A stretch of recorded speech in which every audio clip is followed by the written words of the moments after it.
What is happening, everybody? My name's Seven and welcome to a Destiny 2 video. In today's video we're going to be taking a look at how you can level your character fast. So I'll be giving you a couple of tips here and there based upon my own experience of trying to level a second character. You might wonder, why would I do that? Well, with the vault system we're able to transfer items from one character to the other. So when going through the story or leveling up our characters in general, we're able to take things from one character and transfer it over to the next one, and we can ultimately use up to 3 characters. We could do one of every class and then transfer all the best items to our main class that we love using. So let's get straight into the video and let's see if you guys can level your characters that little bit faster. As you know, when playing through the beginning section of the Destiny 2 campaign, you have to play this solo. This is the homecoming mission. This is the best thing for just getting warmed up with your new character. It's a little bit of a tutorial, really, isn't it? That's what it really is. Use your pistol and your fists as well just to take out the enemies. It's way too easy to kill them,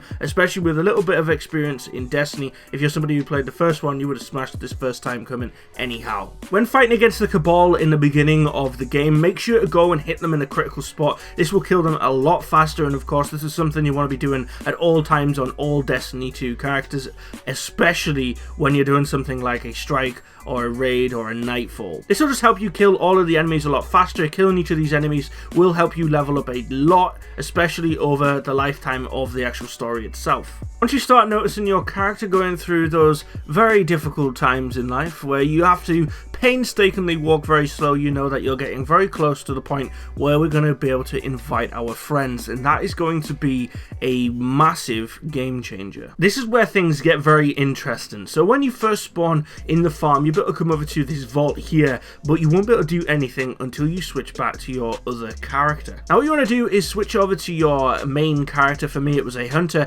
and come to the farm and open up your vault. In the vault you want to place items that are useful for this newer character, so of which I chose a sparrow. I already had 3 on my main character. You can also put a ship in here as well if you want to.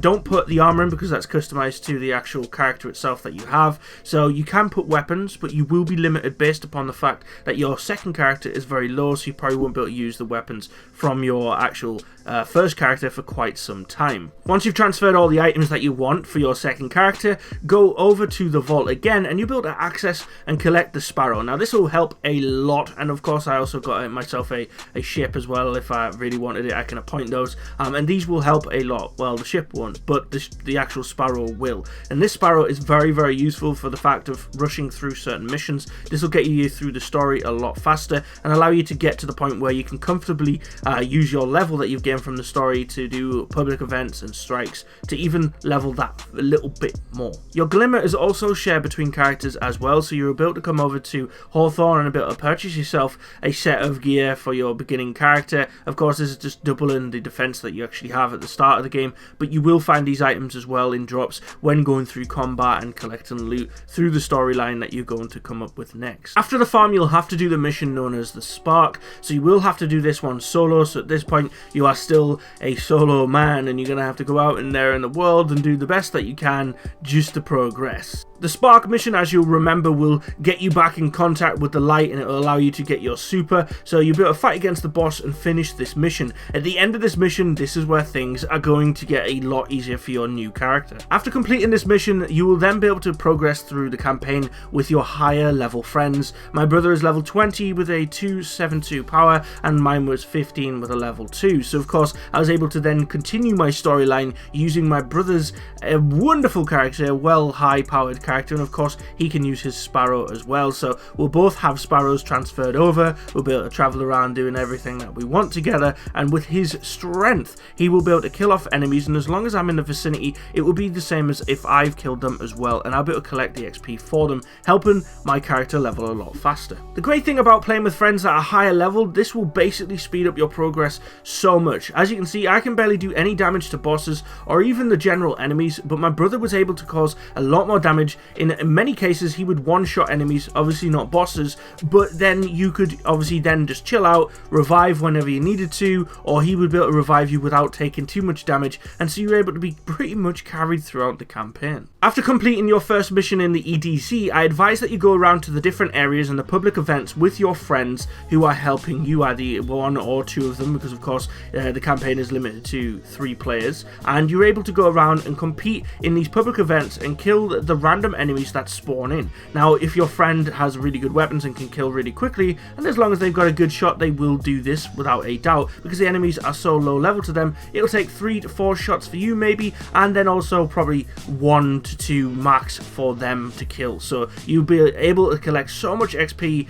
with no problem, and of course you can even use your Sparrow as a deadly weapon. So guys, this has been the guide to how to level up your second character faster. You basically just need to go for those headshots, give yourself the Sparrow from your first character, and of course if you want to, send over some weapons that were really handy that you believe you could actually use, and then get your friends who are higher levels to support you throughout the storyline. Stay within close proximity to them and use their strength to your advantage. Guys, I really do hope that this makes a huge difference to a lot of the missions that you guys do. Now this will be very helpful for the raids, etc., and also collecting better gear for your main character. So if this helps you, please do let me know in the comments, and I hope that your friends stick around and help you out.